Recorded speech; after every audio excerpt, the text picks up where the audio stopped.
반갑습니다. 네, 드디어 9번째 한국 문학의 이해에 들어오게 되었어요.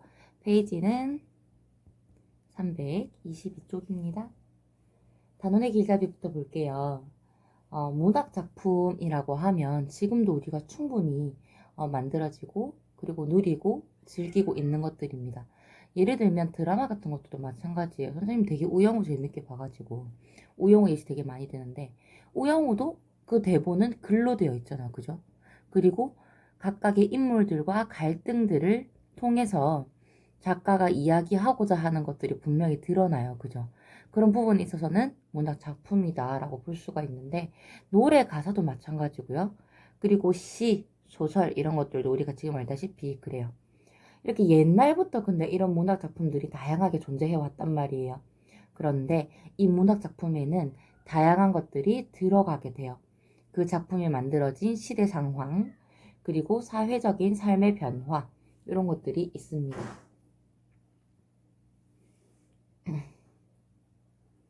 그래서 우리가 단순히 우리가 이때까지 봤던 시들도 마찬가지지만 시를 보고 소설을 보고 그리고 대본들을 보면서 아, 이런 것들이 있구나라고 외우고 지식을 쌓는 것뿐만이 아니라 이런 것들이 아니라 사실은 시를 보면서 소설을 보면서 또 뭐 대본들을 보면서 다양한 것들 그렇게 보면서 어떤 역사가 들어있는지 또 그 작품 속에서 어떤 삶의 모습이 들어가는지를 살펴볼 수 있어야겠어요. 그래서 우리가 이번 단원에서는 신라시대의 그리고 조선시대의 그리고 현대시대의 각각의 시조, 향가, 가사 이런 운문 작품들과 그리고 여러분들이 많이 알고 계시는 춘향전이라는 고전 소설을 보려고 합니다. 이 단원이 다 끝나고 나면 역사의 흐름을 고려해서 그 문학의 역사 속에 대표적인 한국 문학 작품들을 감상하실 수 있으셔야 될 것 같아요. 324쪽으로 넘어가 보겠습니다. 324쪽. 제망매가입니다. 제망매가는 정말 유명한 작품이에요.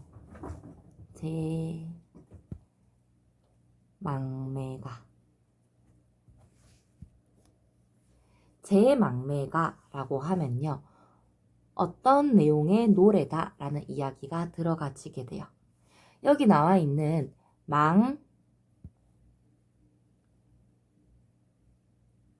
매. 엄마. 매. 누이를, 여동생을 잃어버렸다. 여동생이 죽은 이후에 쓴 작품이에요. 자기보다 일찍 죽은 이 누이의 죽음을 추모한 노래다라고 보실 수가 있겠어요. 제망매가를 쓴 사람은 월명사라는 분이에요. 월명사라는 스님의 승려. 네. 승려는요, 언제 태어났는지 또 언제 돌아가셨는지 나와 있지는 않는데, 신라시대 분이에요. 신라시대 경덕왕 시대의 승려이세요. 자, 이름이 월명이고요. 사는 스승님이다라는 뜻의 사거든요. 이분이 화랑을 가르치는 분이었대요.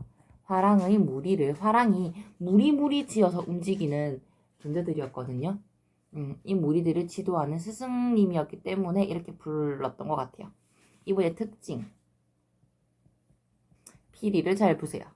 피리 너무너무 잘 부셔가지고 달밤에 피리를 불면서 길을 지나가면 달조차 그 소리에 감동해서 피리 소리를 들었다 뭐 이런 얘기가 전해질 정도로 그래서 월명사 이분이 피리를 되게 잘 불었대요. 그래서 그 달이 멈춰가지고 길을 이제 멈춰갖고 피리 소리를 들었던 그 길을 월명리라고 이름을 지었대요. 그 에피소드로 월명사라는 이름도 널리 알려졌대. 그럼 사천왕사에도 사셨다고 해요. 사천왕사라는 절에도 사셨대요. 그래서 거기는 이제 원래는 부처님의 힘으로 이제 한참 당나라 이제 난리 날 때, 그죠? 그때 부처의 힘으로 당나라를 몰아내려고 했던 그런 불교적인 소원들, 염원들이 깃든 절이었거든요. 이분이 화랑의 전통에 따라서 미륵을 숭상하시던 분이었어요. 그래서 미륵불과 관련된 향가들도 있어요. 그래서 어떻게 거리를 좀 돌아다니는 이런 분이었어가지고 민간에서 많이 이제 인지도도 높고 이렇게 숭앙, 또 이렇게 높임을 또 이렇게 상당히 신의를 얻던 그런 분이었다라고 알고 계시면 될 것 같아요. 자, 그러면 제망미가에 대해서 이야기를 먼저 해보려고 합니다. 지금 교과서에 실려 있는 거는 한국어 번역이고요. 그죠? 네, 한국어 번역이에요. 보시다. 생사길은 얘 있음에 머뭇거리고 나는 간다 이런 말도 못다 이르고 어찌 갑니까? 어느 가을 이른 바람에 이에 저에 떨어질 이파리처럼 한 가지에 나고 가는 곳은 모른다. 아, 감탄사고요. 미타찰에서 만날 나 도 닦아 기다리겠노라 라는 내용입니다. 자, 1부터 네 번째 줄 1행에서 4행까지 내용을 한번 긋고 가시고요. 그 다음에 5행에서 8행까지의 내용, 그 다음에 9행에서 10행까지의 내용 이렇게 긋고 내용을 이렇게 구분해서 가실 수 있을 것 같아요. 먼저 1행에서 4행까지 내용 보겠습니다. 생사의 길은 길이라고 하면 저번에 우리 우주인 할 때 길 얘기했던 것처럼 시험 문제 풀이 할 때 얘기했던 것처럼 길 자체에 대한 내용들이 좀 있어요. 그냥 길이라고 하기도 하는데 우리 보통 길이라고 하면 인생길 가는 여로 인생을 가는 과정 인생의 과정 뭐 이렇게 이야기하기도 한단 말이죠. 근데 생사길이랬어요. 생사길. 생 사는 거 삶. 그 다음에 사 죽음. 살고 죽는 그 과정 역시 이렇게 볼 수 있겠네요. 삶과 죽음의 섭리. 섭리라는 거는 거부할 수 없는 자연의 어떤 이치 이런 것들 이야기하는 거예요. 인간이 어떻게 할 수 없는 길들 이런 것들 얘기하는 거예요. 살고 죽는 건 우리 마음대로 안 되죠. 그죠? 그래서 삶과 죽음의 섭리다라고 이야기를 할 수가 있겠어요. 삶과 죽음의 길은 여기 있음에 여기 있기 때문에 머뭇거린다라고 합니다. 여기서 말하는 얘는 여기 즉 여기는 지금 우리 다 살아있으니까 이승이라고 볼 수가 있겠네요. 여기 있음에 머뭇거린다. 근데 나는 간다는 말도 못다 이르고 어찌 갑니까? 이르다라는 말도 요즘 잘 안 쓰니까 요즘 더 많이 쓰는 말로 바꿔봅시다. 못다 말하고 어찌 갑니까? 우찌 가노 이 얘기 되는 거죠. 그러면 나는 간다. 나는 간다. 이 나는 간다라는 말은 누가 한 거예요? 나는 간다라는 말도 못다 하고 다 말 못하고 어째 가노 라고 얘기를 했어요. 나는 간다는 누이의 말이 되겠죠. 니 왜 내 간다 이런 말도 못하고 어째 그래 가노 이런 얘기 되는 거예요. 어째 가노라는 말은 잘 갔다? 아니죠. 어찌 갑니까? 아쉬운 거야. 그죠? 아쉬운 거야. 그리고 어때요? 통쾌한가요? 아니죠. 안타깝죠. 안타까움. 둘 중에 하나만 쓰셔도 되겠어요. 네. 안타까움. 안타깝다. 그리고 아쉬움. 뭐에 대해서 아쉬운 거예요? 그치. 헤어짐에 대한.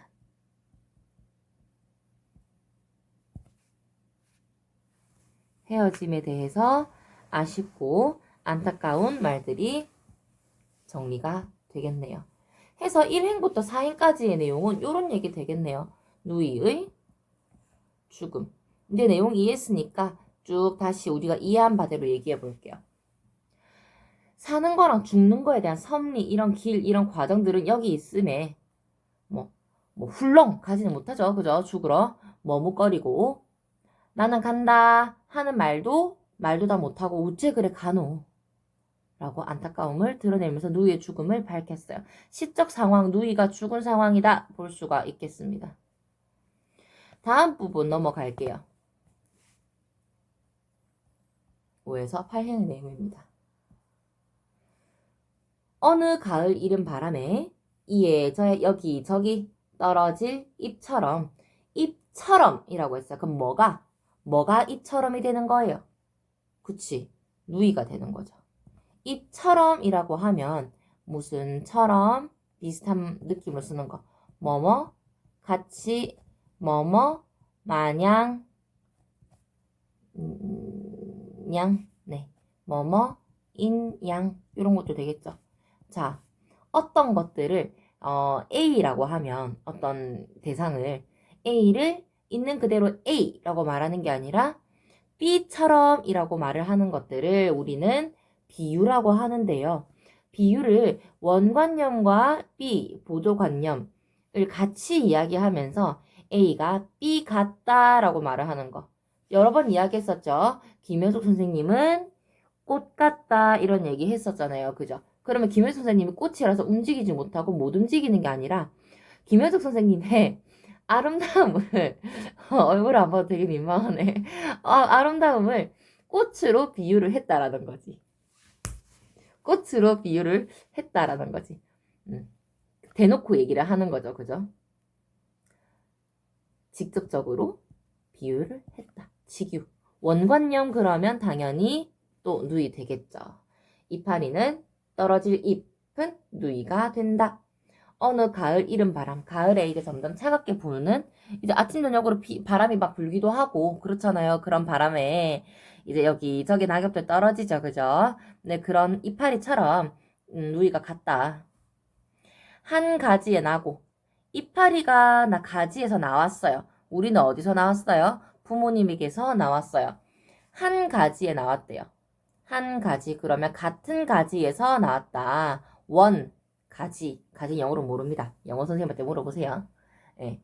한 가지에 나왔는데 그렇다는 거는 우리는 부모님 나왔으니까 이 가지는 부모님 되겠네요. 이 역시 비유가 되겠습니다. 같은 부모에게서 났는데 이건 알아. 나온 건 알아. 그죠?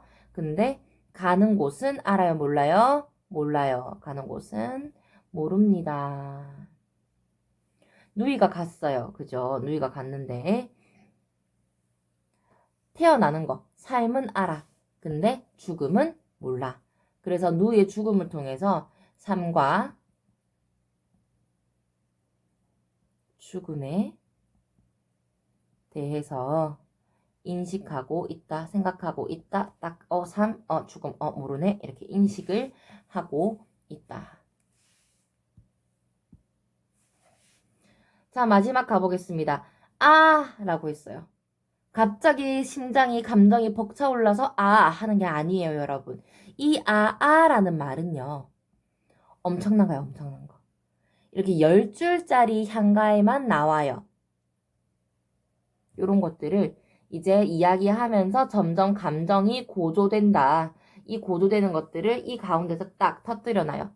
19채 10줄짜리 향가다 이런 뜻이에요. 19채 향가의 특성이에요.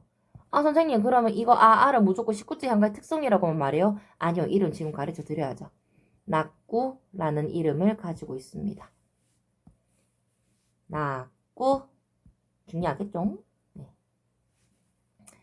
낙구 얘네들을 감탄하게 돼요. 그리고 이 뒤에 나오는 말이 진짜로 시에서 자기가 극적으로 딱 이제 정리를 하려고 하는 말들이 뒤에 나와요. 그래서 우리는 이 기능을 시상의 집약에 대한 이야기를 한다고 해요. 무슨 말 하고 싶은지 보겠습니다. 미타찰에서 만날 나. 선생님 미타찰이 어딘데요? 오른쪽에 볼게요. 325쪽 네 페이지 쪽 있는 그 위쪽에 보면 제일 밑에 보면 미타찰이라고 적혀 있어. 아미타불이라는 부처님이 계시는 서방 정토, 극락, 좋은 곳이라고 생각을 하시면 될 것 같아요. 서방 정토, 극락 세계. 그죠? 미타찰에서 만날 나는, 너와 미타찰에서 만날 나는 뭐 한대요? 기다린대요. 뭐 하면서? 도 닦으면서. 왜요? 너무너무 슬픈데 이거를 종교적으로 도 닦으면서 그 순간만큼을 기다리면서 그리워하겠다 이 얘기 되는 거죠. 자, 그러면 나 너무 슬퍼. 슬퍼 죽겠어. 맨날 맨날 울 거야. 밥도 못 먹겠어. 어떤 노래에서는 밥만 잘 먹더라 이런 노래도 있던데. 밥도 안 먹고 물도 안 먹고 너만 기다릴 거야. 왜? 너무 슬프니까 너 없이 못 살아. 라고 하는 게 아니라는 거예요. 너무너무 슬프지만 이런 인간적인 고뇌, 슬픔 이런 게 있어요. 근데 도 닦으면서 기다린다며요. 종교적으로, 그죠? 종교적으로 승화 한 단계 업그레이드해서 이거를 하겠다라는 거죠. 왜 이별의 슬픔을 다이어트를 통해서 승화시켜가지고 더 예뻐졌다 이런 사람들 있잖아요. 그런 것처럼 단순히 이 감정을 있는 그대로 가지고 있는 게 아니라 한 단계 더 높게 승화시킨다, 업그레이드 시킨다, 다른 곳에 쏟아붓는다 이런 것들을 우리는 승화라고 이야기합니다. 해서 도닦아 기다리겠다.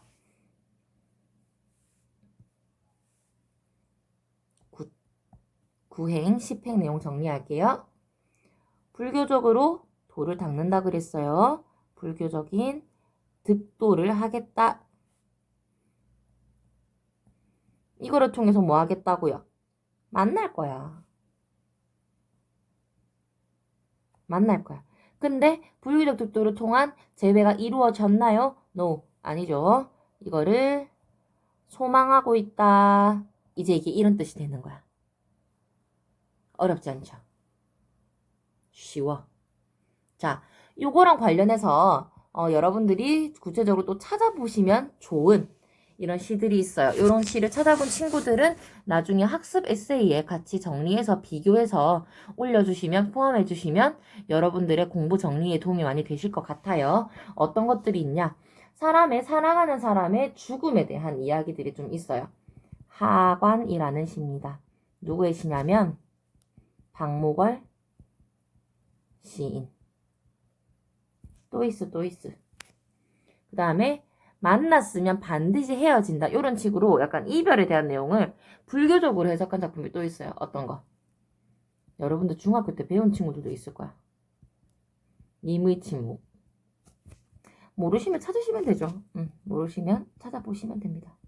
한용운이라는 스님이 쓰셨어요. 이런 것도 한번 같이 찾아보시면 좋지 않을까 싶습니다.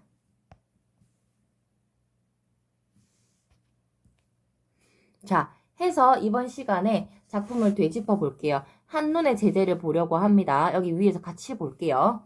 자, 맨 처음에 생사길은 얘 있음에 머뭇거리고 그랬어요. 머뭇거립니다. 왜요? 무섭잖아. 그죠? 무섭잖아요. 그래서 죽음에 대한 두려움이 드러나고 있어요. 그죠? 네. 죽음, 무서워. 두려움.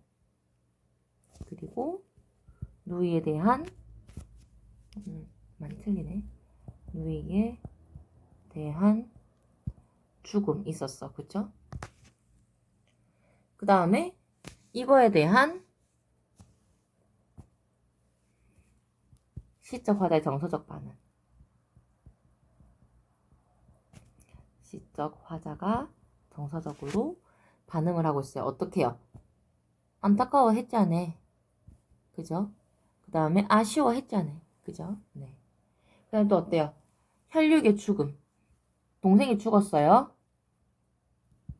혈육의 죽음. 이를 통해서 잘 가는 길은 모른대요. 인생의 무상감, 허무해진다. 한 가지에서 났는데 가는 길은 몰라요. 그죠? 이거 살짝 옆으로 옮겨드릴게요. 이렇게.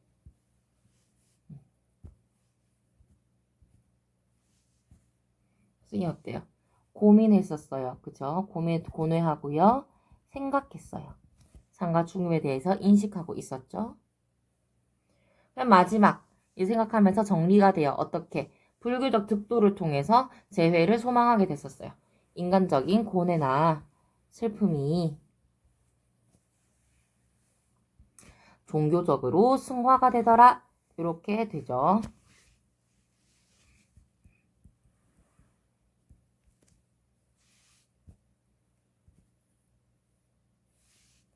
어때요? 이 사람 승려잖아요. 그러니까 종교적 차원에서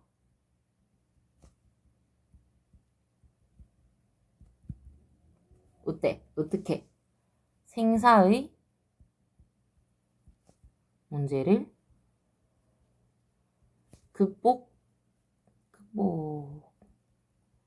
극복하려는 태도를 보여주고 있더라. 이렇게 내용이 정리가 되겠네요. 이렇게 내용이 정리가 되겠네요. 네. 자, 왜 종교적 차원에서 생사의 문제를 극복하냐면 이 사람이 슬픔이 왜 생긴 거예요? 죽었으니까 누이가. 그래서 자기랑 이별하게 됐잖아요. 근데 자기가 돌을 닦아서 승화가 되고 자기가 이제 극락세계로 가게 되면 열반에 오르면 누이를 만날 수 있을 거 아니에요. 그쵸? 그래서 죽고 사는 것으로 인해서 이별한 이 문제를 득도를 통해서 극복을 하려고 한다. 이래서 이렇게 얘기할 수가 있다라는 거. 정리가 되셨나요? 네. 향가에 대한 이야기를 조금 하고 싶은데 네, 이야기 한번 해봅시다. 네, 봅시다. 향가가 뭐냐? 향가가 뭐냐? 향가 뭐 별거 아니에요. 어려운 거 아니에요. 향가는 어느 시대의 노래냐? 신라시대 노래예요. 신라시대 노래입니다. 신라시대 노래예요. 근데 이거 옛날에 들어봤죠, 우리? 언제 들어봤어요? 팔도남에서 들어봤잖아. 차자 표기할 때 들어봤잖아요. 네. 향차를 통해서 표기를 했었어요. 향찰은 한자고요. 뒤에 학습활동에 어떤 식으로 표기를 했는지 자세히 나와 있습니다. 어떤 사람들이 많이 썼냐면 승려, 스님, 그리고 화랑 같은 사람들이 많이 불렀어요. 이거 아닌데.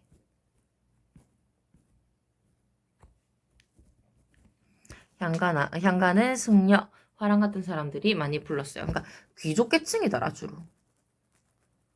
노래 이런 거 좀 귀족계층들이 많이 불렀어요. 왜냐면 특히나 이렇게 정제되어 있는 그 글자들이 개수가 좀 정해져 있는 이런 것들은 줄이 정해져 있거든요. 얘는 이런 것들은 보통 귀족들이 많이 불렀어요. 왜? 할 게 많이 없잖아.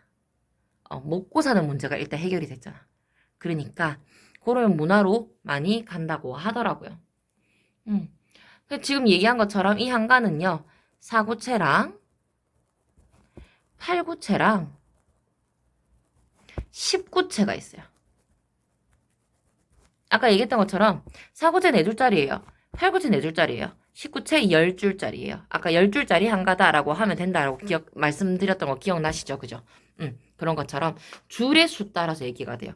얘가 제일 정리가 많이 된 정제된 형태입니다.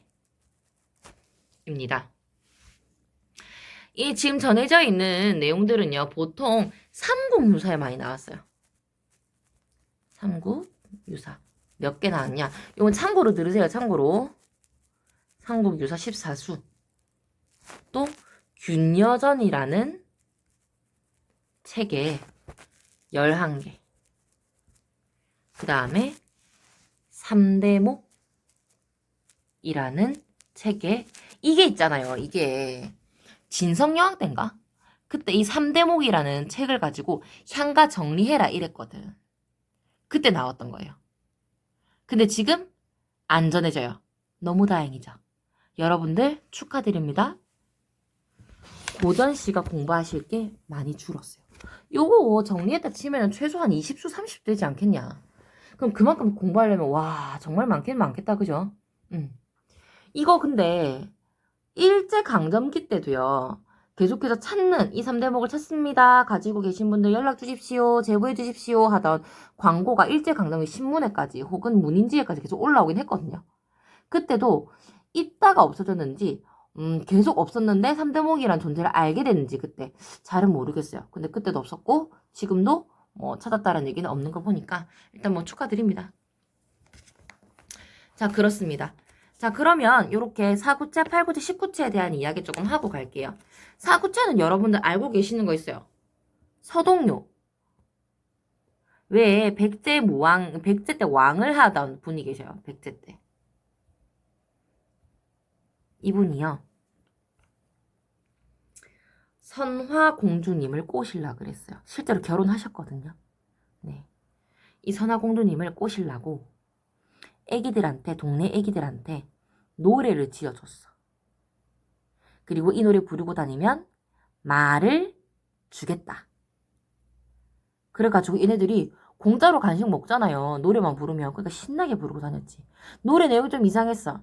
이 선화공주님이 밤마다 몰래 맛동도련님, 즉 서동이에요. 서동. 말을 파는 동자 이런 뜻이거든요. 맛동도련님 서동을 만나러 다닌다. 몰래 안으러 간다. 뭐 이런 내용이에요. 남사스럽죠. 옛날에는 그런 거 되게 심했는데 그죠? 남녀 치세 부동석 이런 거 심했는데 그런 노래를 퍼뜨렸어요. 노래를 퍼뜨렸다며요.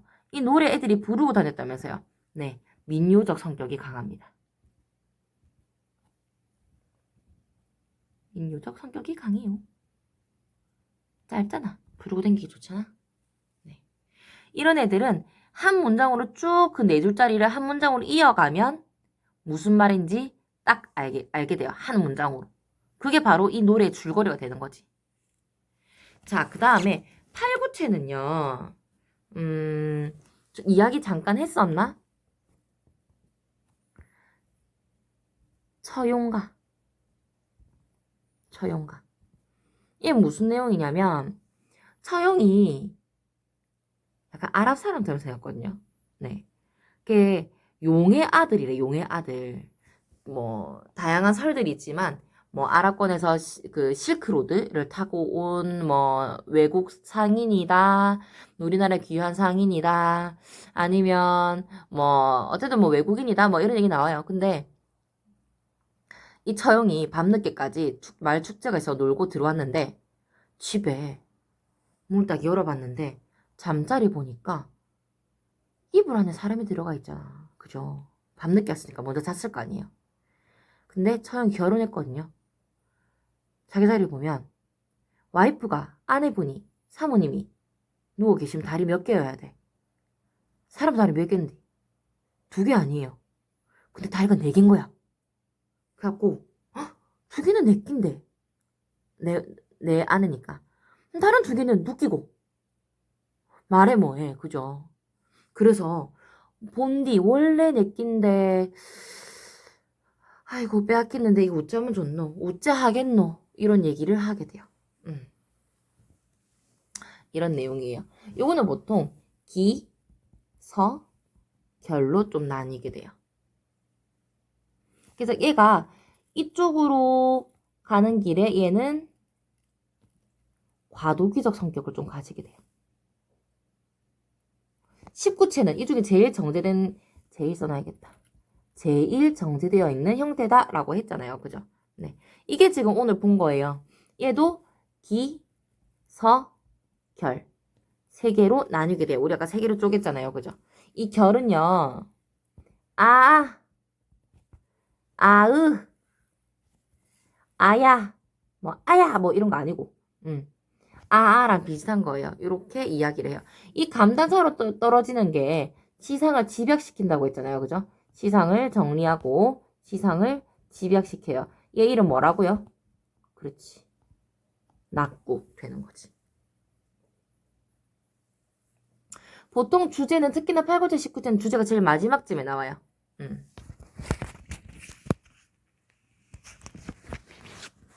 그렇게 하면 됩니다.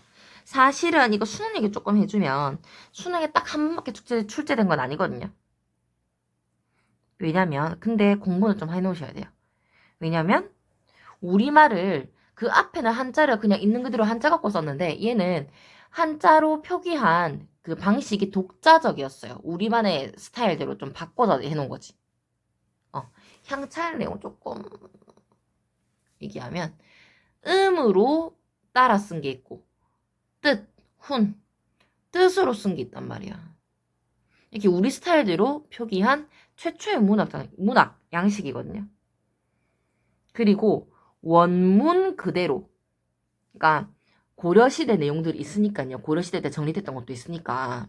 그리고 그 이후에 정리된 것도 있거든요. 그래서 한글에서 번역된 게 아니라 원문 그대로 가사가 원래 모양에서 한자로 바꾼 게 아니라 향찰로 표기된 그 모양 그대로, 그 원문 그대로 전해지고 있는 시가 중에 제일 오래됐어요. 제일 오래됐어요. 그런 것들이 있어. 그리고 작품 하나하나마다 배경 설화가 있단 말이에요. 그래서 문학작품 시 하나 땡 있는 게 아니라 배경 설화가 같이 있어가지고 이제 역사 포함되잖아. 그죠? 네. 이게 같이 어우러진 예술이다. 그 지금 25개 작품이 지금 있잖아요. 여기 봐봐. 여기 이렇게. 이 중에서 딱 한 개 나왔거든요. 나머지 24개 보셔야 됩니다. 틈틈이 보셔야 돼요. 해서 이번 시간에는 향가에 대한 이야기 조금 했고요. 그 다음에 제 망매가, 우리가 제일 많이 보는 제 망매가라는 작품을 쭉 한번 봤어요. 향가의 이야기 조금 더 하면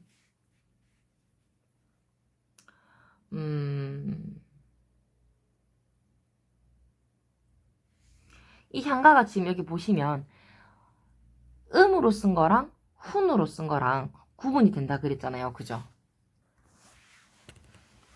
네. 얘는 다른 차자표기법이랑 뭐 그렇게 막 다르고 이런 건 아닌데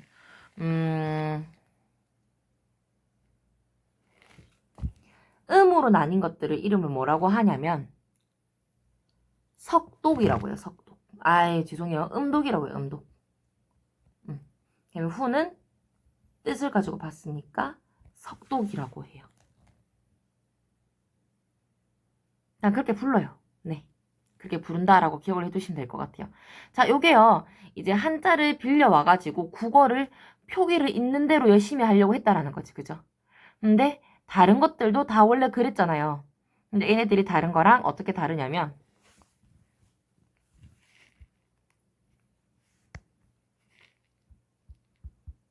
첫 번째로는 순수 국어 문장을 표기를 하려고 했었어요.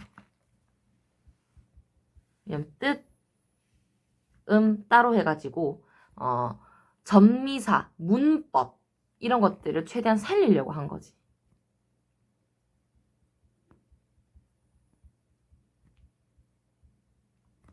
표기하려고 했었어요. 그럼 두 번째는요.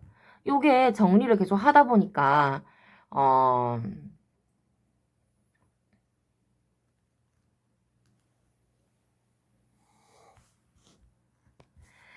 향가 문학의 발달에 공헌을 했었어요. 정리를 계속 하려고 글자 예쁘게 쓰려고 잘 쓰려고 계속 고민을 하다 보니까 공헌이 될 수밖에 없었다. 까지 하고 이번 시간 정리할게요. 오늘 조금 어려운 이야기들까지 했는데 요거는 수능과 연계에서도 그렇고 그리고 내신에 대한 정확한 이해의 측면에서도 그렇고 반드시 짚어놓고 가야 되는 부분들이니까 잊지 말고 꼭 기억해 두는 걸로 하겠습니다. 고생 많으셨습니다. 학습활동 다음 시간에 넘어가겠고요. 관련해서 3호곡도 같이 보겠습니다. 다음 시간에 뵐게요. 고생했습니다.